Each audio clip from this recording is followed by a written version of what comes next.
Alright, so this is a video on how to tune using Guitar Tuna, the free app that you can download on any smartphone. It's important that you see that auto button, that it's on auto. Auto is going to tune, it'll think about which string you're tuning without you having to think about it. Okay, so this first string we're going to tune is our low E. Okay, and it should show, if you notice, it lights up white there. It says, oh, that's the one I'm trying to tune.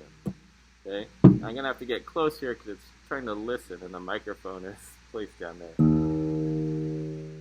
Okay, so you see that it's red, and it's not, we want it in the middle line when it's tuned. So I'm going to twist my peg. Okay, you see how it's getting closer to that middle line? Closer to the middle line. Okay, and then when it's green, that's when it's good. Okay, so the next string, I'm going to do this A string here. Okay, we're close there. Okay, now I'm in the green, good. Next one. Okay, am I getting closer to the where I want to be? No, right, it's getting further. So that means I'm turning the peg the wrong way. Okay, so if I'm getting further away from the center line, then I want to turn it the opposite way of what I was. Okay, get it to the center. Okay, next one. Good, to the center. Okay, am I getting closer? Getting further, right? So that means I gotta lower it.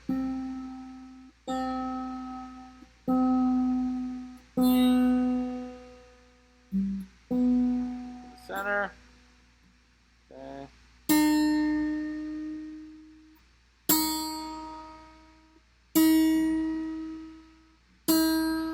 And notice as I'm turning it, I'm turning the peg a little bit, not a whole turn, twist, twist, twist. Okay, but also not, you know, the minutest of details until I get very close. Then I can just do it super tiny bit. Okay, but you want to give it a nice twist like that. It's like if you were walking, if I told you to walk from here to the door over there, you wouldn't walk 1 inch at a time, right? Okay, so take the proper amount of steps. Okay, that's how to tune with Guitar Tuna.